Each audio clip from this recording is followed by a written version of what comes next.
नमस्कार मित्र आणि मैत्रिणी, वेलकम टू माय चॅनल्स.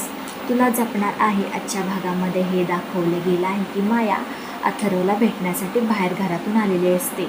अंबिकाला ते समजता तिचा पाठलाग करत असताना तीही तिथेच येते आणि म्हणते की पुन्हा एकदा तू अथर्वला फसवण्याचा प्रयत्न करत आहे. माया म्हणते की हा अथर्व मला फसवणार तर नाही ना, मुद्दामून ते बोलवलं तर नाही ना. असं काही बोलत असताना तोपर्यंत ते अथर्वची गाडी पाहता क्षणी मायाचा तर आनंद काही गगनात मावत नसतो.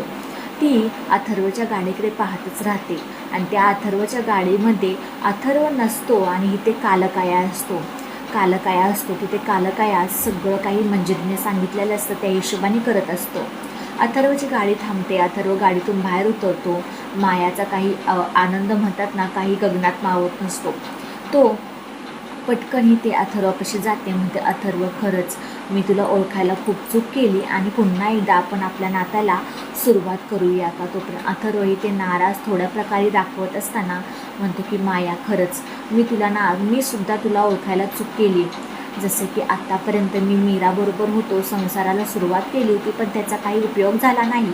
ती काही वेगळीच आहे आणि आपण सध्या आता सुरुवात पुन्हा एकदा करूया. असं काही म्हणता क्षणी माया ते अथर्वला मिठी मारते. अथर्वला मिठी मारता क्षणी अंबिकाला ते पाहवत नाही. तिच्या जादूने ते मायाला खाली जमिनीवरती कोसळवते आणि ते कालकाया असतो. म्हणतो की माया, तू कशी काय पडलीस ग, काय झालं, का बसली आहे जमिनीवरती. तोपर्यंत माया म्हणते की काय माहीत अथर्व, माझा जराशी पायना मुरगळल्यासारखा झाला. इथे अंबिका तिथून निघून जाते. तोपर्यंत मीरा ते रूममधली सगळी काही साफसफाई करत असते, आवरावर करत असते. अंबिका तिथे येते. म्हणते की मी आता मीराला हे सगळं अथर्वचं सत्य कसं सांगू आणि नाही सांगितलं तर खूप मोठी चूक होईल आणि सांगितलं तरी पाहिजेच. तोपर्यंत मीरा अंबिकाकडे बघते आणि म्हणते, ताई काय झालं, बोल ना गं, तुझ्या मनामध्ये काय आहे, तुझ्या चेहऱ्यावरती सगळं काही दिसत आहे ते. अंबिकामध्ये, मीरा, खरंच तुला एक गोष्ट मी सांगणार आहे आणि तुला त्याचं दुःखही होणार आहे, मला माहिती आहे, पण काय करणार ते सांगणं खूप जरुरी आहे. मीरा म्हणते, अगं ताई, एवढं कशाला तू फिरावून गोष्टी बोलत आहेस, काय आहे ते स्पष्ट बोल ना. तोपर्यंत ते मीरा असं काही म्हणता क्षणी अंबिका म्हणते की आज ना अथर्व एवढं घाई गडबडीतून ऑफिसला जाता क्षणी ते मायाला भेटण्यासाठी गेले होते. हे सगळं काही सत्य मी माझ्या डोळ्यांनी पाहिलं आहे. तोपर्यंत मीरा ऐकता क्षणी खूप म्हणजे तिला मोठा असा भयानक धक्काच बसतो. म्हणते की अथर्व असं काही माझ्याबरोबर वागतील मला काहीसुद्धा वाटलं नव्हतं आणि शेवटी बघ ना काय केलं त्या मायाने. जे तिचा साध्य मकसद होता तो साध्य करण्यासाठी ह्या घरामध्ये आले ते शेवटी तिने ते केलंच. पण अथर्वना कसं समजत नाही ती माया कशी आहे ते. अंबिका म्हणते, अगं मीरा, शांत हो, थोडी काही काळजी करू नको, पण अथर्वना आपण सांगूया, समजूया. तोपर्यंत ते मंजिरी तिच्या रूममध्ये असते. माया धावत पळत एकदम आनंदाने मंजिरीच्या समोर येते. म्हणते की मॅडम, तुमच्यामुळे हे सगळं काही घडलं आहे ना आणि माझ्या स्वप्नातलाच राजकुमार आहे हा अथर्व. सेम माझ्या मनामध्ये होतं ना ते सगळं काही तो करत आहे, वागत आहे, बोलत आहे. आणि असं काय म्हणता क्षणी मंजिरीला पटकन ही माया मिठी मारते आणि मिठी मारता क्षणी नर्मदा तिथे येते. म्हणते की माया, हे काय करत आहेस तू आणि तू मंजिरीला मिठी मारतेस, काय चाललंय तरी काय. तो पण मंजिरी म्हणते, अगं नर्मदा, माया काही लहानशी मुलगी नाही, तिचा पाठलाग करायला तू सारखी पाठीपाठी येते.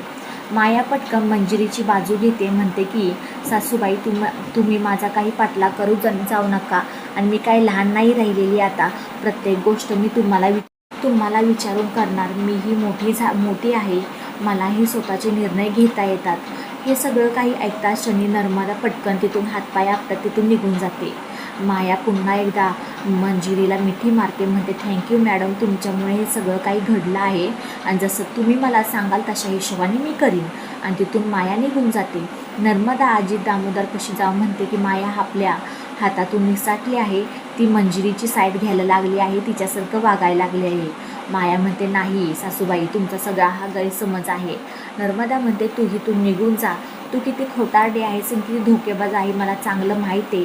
तोपर्यंत माया म्हणते, अहो शांत व्हा, मंजिरी आणि मीराचं काय चाललं आहे त्याचंच मी जराशी म्हणजे विचारपूस आणि आपल्याला कळेल ना, तिच्या जवळीक साधल्याबद्दल आपल्यालासुद्धा कळेल की त्यांच्यामध्ये नक्की काय चाललं आहे. नर्मदा म्हणते की तू आम्हाला फसवत तरी नाहीस ना, काहीतरी मोठा प्लॅन तरी करत नाही आहे ना. तर माया म्हणते, नाही, असं काही होणारच नाही. तोपर्यंत इकडे मायाने जे जे अथर्वबरोबर केलेलं असतं ते सगळं काही पुन्हा तिला आठवायला लागलेलं असतं आणि ते मीराही खूप टेन्शनमध्ये येते. आणि तोपर्यंत ते कालकाया रूममध्ये येतो. मीरा म्हणते की वेदाचे बाबा, तुम्हाला जर ऑफिसमध्ये जायचं होतं तर ते एवढा गडबडीत का गेला? तोपर्यंत अथर्व म्हणतो की मला एकही शब्द तुझ्याशी बोलायचं नाही आहे, मी माझी फाईल नेण्यासाठी आलो आहे. तो कपाटामध्ये जातो, फाईल घेतो. तोपर्यंत म्हणतो की मला त्या मायाबद्दल एकही शब्द ऐकायचा नाही. मीरा, शांत हो जराशी आणि असले काही बोलायचंच नाहीस तू. तोपर्यंत ते मीरा खूप संतापते, म्हणते वेदाच्या बाबांना झालंय तरी काय. आणि येणाऱ्या भागामध्ये आपल्याला पाहायला भेटणार आहे की इथे खरा अथर्व मायाबरोबर बोलत असतो. अंबिका मीराला सांगते की अगं मीरा, ह्या घरामध्ये 2-2 अथर्व वावरत आहेत, हे कसं काय ते काय माहीत नाही आहे. मीरा पटकन खऱ्या अथर्वाचं कॉलर पकडते, म्हणते की वेदाचे बाबा हे काय असं म्हणताच. ती म्हणते की काय चाललंय, म्हणजे तुम्ही माझे वेदाचे बाबा नाही आहेच, तुम्ही माझे अथर्व नाही आहेच, हे सगळं काही भेरू काय आहे असं म्हणून खऱ्या अथर्वाचे कॉलर पकडते. अथर्व खूप चिडतो आणि ते मीरा म्हणते की मला खऱ्या अथर्वांना ओळखायसाठी काहीतरी वेगळी नवीन युक्ती काढलीच पाहिजे. तोपर्यंत कालकाया तिच्या शेजारी झोपलेला असतो. तो पटकन उठतो आणि मीराचा गळा दाबतो. बघूया आपण नक्की कोणतं सत्य मीरासमोर, अंबिकासमोर येणार आहे की नाही. व्हिडिओ शेवटपर्यंत पाहिल्याबद्दल खूप सारे मनापासून धन्यवाद. आवडल्यास लाईक, शेअर, सबस्क्राईब करायला अजिबात विसरू नका. चला भेटूया पुढच्या व्हिडिओमध्ये. आणि हो, आपले शॉर्ट्स व्हिडिओही यायला लागलेले आहेत, त्यालाही तुम्ही लाईक, शेअर, सबस्क्राईब करा. भरभरून बघत राहा.